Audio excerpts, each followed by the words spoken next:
नमस्कार दोस्तों, तो आप सभी का स्वागत है एक बार फिर से आपके अपने यूट्यूब चैनल पर। तो दोस्तों, आज एक और हम न्यू वीडियो लेकर आए हैं। तो आज के इस वीडियो में हम आपको बताएंगे कि है जो आपके आरबीएससी यानी कि राजस्थान बोर्ड में जो भी 10th और 12th के एग्ज़ाम होने वाले हैं, बोर्ड एग्ज़ाम। तो उसमें हम 10th के जो बोर्ड एग्ज़ाम होने वाला है उसमें विज्ञान विषय का एक मॉडल पेपर लेकर आए हैं। तो जिसमें हम आपको बताएंगे कि आपके है वो पेपर किस प्रकार से बनेगा बोर्ड का। तो उसका एक नमूना प्रश्न पत्र लेकर आए हैं।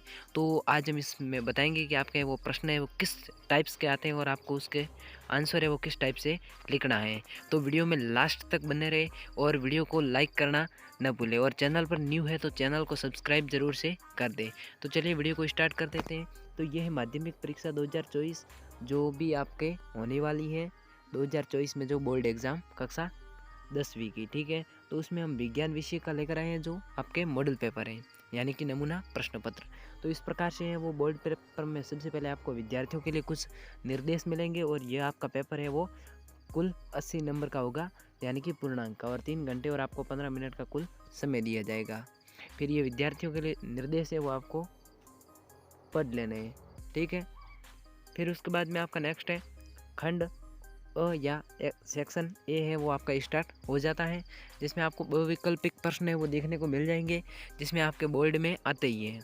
जिसमें पहला प्रश्न आपको कुछ इस प्रकार से दिखने को मिलेगा, जिसमें निम्न प्रश्नों के उत्तर का सही विकल्प चयन कर उत्तर पुस्तिका में लिखना है। तो इस प्रकार से आपको वो पहला प्रश्न देखने को मिलेगा, और उसमें आपको है वो ऑप्शन मिलेंगे, जैसे अब सद में इस प्रकार से आपको दिख रहे होंगे। हिंदी और इंग्लिश दोनों में आपको मिलेंगे, जैसे इंग्लिश में है वो इंग्लिश वाले करेंगे और हिंदी में वो हिंदी वाले करेंगे। तो है वो आपके इस प्रकार से कुछ आएंगे सवाल, जैसे ये हो गया मानव मस्तिष्क का कार्य है, तो इसमें में सोचना, संतुलन बनाना, या हृदय स्पंदन, या उपयुक्त सभी। तो इस प्रकार से आपको है वो अब सद में आपको ऑप्शन दिए जाएंगे, तो आपको केवल है वो इसमें ऑप्शन राइट करने हैं। ये कुल आपके हैं 9 हो गए यहाँ तक, ठीक है। फिर आपका 11 और कुल है आपके इसमें 15%, जो आपके कुल है वो अब सद के आने वाले हैं। यहाँ तक 14 और यहाँ पे वो आपके 15 हो जाते हैं, यानी कि आपको है वो 15% है वो बिल्कुल आपको अब सद में मिल जाएंगे। फिर आपका नेक्स्ट है सेकंड, जिसमें रिक्त स्थानों की आपको पूर्ति करनी है, यानी कि आपको है वो खाली जगह भरनी है, जिसमें आपको है लार में पाए जाने वाले एंजाइम को लार्य एंजाइम कहते हैं, क्या कहते हैं वो आपको यहाँ पे लिखना है। तो खाली जगह इस प्रकार से खाली जगह को कुछ 1 नंबर के आएंगे प्रश्न, जो कि आपके बोर्ड में आने वाले हैं। तो इस प्रकार से वो 1 नंबर के वो खाली जगह में आएंगे, जो कि कुल आपके 7 प्रश्न आने वाला है, यानी कि 7 है वो आपके खाली जगह के आने वाले हैं, और 15 आने वाले हैं आपके अबसद, यानी कि 1 नंबर है वो आपको कुल इतने प्रश्न देखने को मिलेंगे। फिर आपका नेक्स्ट है अति लघुतरात्मक प्रश्न, यानी कि प्रश्नों का उत्तर एक शब्द या एक पंक्ति में लिखना है, जिसमें आपको है ये भी 1 नंबर का प्रश्न होता है। तो इसमें दही में उपस्थित अम्ल का रासायनिक सूत्र लिखना है। जो आपका दही में उपस्थित होता है अम्ल, एसिड, उसका आपको रासायनिक सूत्र लिखना है, और उसमें आपको 1 लाइन में उसका आंसर होता है। फिर इसका सेकंड है निम्नलिखित तत्वों के युग्मों के संयोजन से बनने वाले स्थिर द्विआधारी यौगिकों के सूत्र लिखिए। यहाँ पे आपको सूत्र लिखना है, यानी कि Mg और Cl का आपको सूत्र लिखना है। फिर आपका नेक्स्ट है हीरा विद्युत का चालक नहीं करता है क्यों, यानी कि हीरा है वो विद्युत का चालक क्यों नहीं करता, आपको 1 लाइन में इसका आंसर बताना है, ये भी 1 नंबर का है। फिर है कार्बन का परमाणु क्रमांक कितना होता है, यानी कि आपका जो कार्बन है वो उसका है परमाणु क्रमांक कितना होता है, तो वो आपको लिखना है, ठीक है। फिर है तंत्रिका तंत्र की संरचनात्मक एवं क्रियात्मक इकाई क्या है, तो उसको आपको लिखना है। जो कोशिका है वो है संरचनात्मक और क्रियात्मक इकाई है। फिर है प्लाज्मोडियम में जनन किस विधि द्वारा होता है, यानी आपको प्लाज्मोडियम में है वो जनन किस विधि द्वारा होता है, तो उसमें आपको बताना है 1 लाइन में। फिर है वक्रता त्रिज्या और फोकस दूरी में संबंध होता है, तो इसमें क्या संबंध होता है वो बताना है। फिर मुख्य अक्ष को परिभाषित करना है।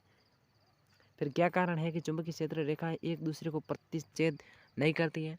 फिर पर्यावरण में विघटन करने वाले जीवों की भूमिका लिखनी है आपको। ये सभी 1 नंबर के प्रश्न हैं जो कि आपके एग्जाम में आने वाले हैं। फिर आपका सेक्शन नंबर बी या ऑप्शन जो खंड ब है वो स्टार्ट हो जाता है, जिसमें आपको है वो इस प्रकार से कुछ प्रश्न देखने को मिलेंगे जो कि 2 नंबर के हैं, जिसमें जैसे विकृत गंधिका को आपको समझाना है।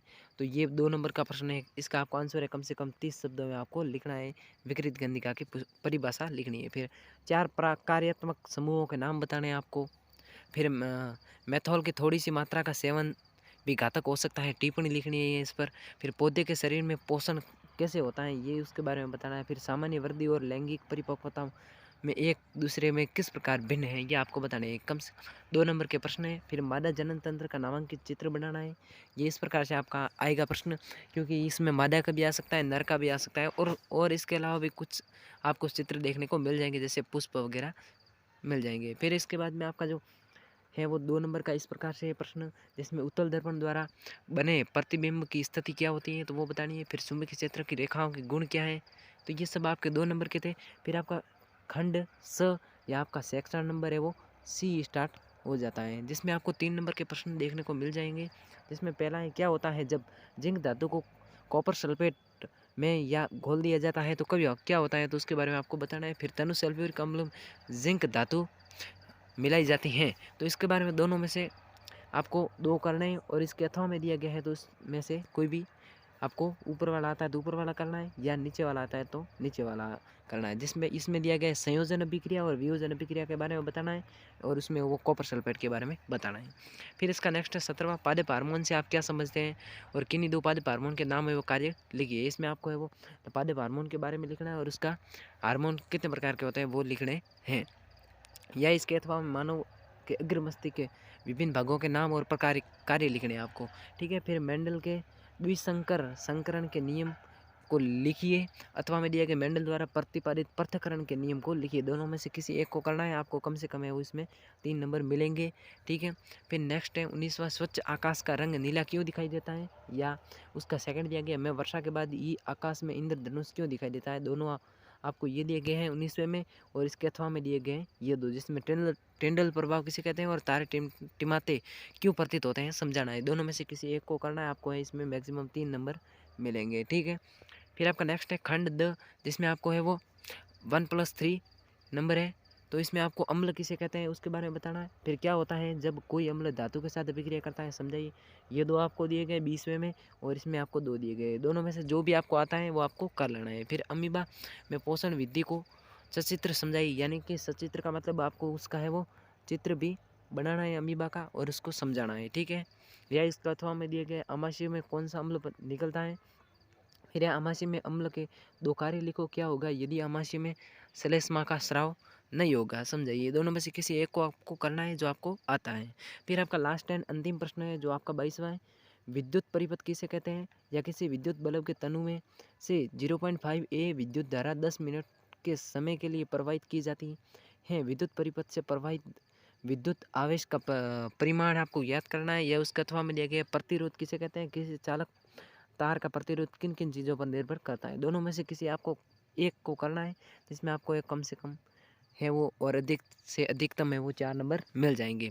तो ये थे कक्षा 10वीं जो आपकी बोर्ड एग्जाम है उसके लिए एक मॉडल पेपर था, जो कि आपके इस प्रकार से ही बोर्ड एग्जाम में पेपर आने वाला है, और इस प्रकार से आपके प्रश्न आने वाले हैं। और कुल प्रश्न आपके हैं कम से कम आपके 20, और 20 से अधिकतम आपके हैं वो 25 प्रश्न आने की आशंका रहती है, ठीक है। 25 से आपके ज़्यादा प्रश्न नहीं आएंगे बोर्ड एग्जाम में विज्ञान विषय में, और आपको है विज्ञान विषय की है इस प्रकार से आपको मॉडल पेपर देखते हैं रहना है, और आपको है वो अच्छी तरह से तैयारी करनी है। और मॉडल पेपर के हिसाब से आप अगर तैयारी करते हो तो आपके वो एग्ज़ाम में बहुत ही अच्छे मार्क्स आएंगे, और आप अपने एग्ज़ाम में वो टॉप कर पाएंगे।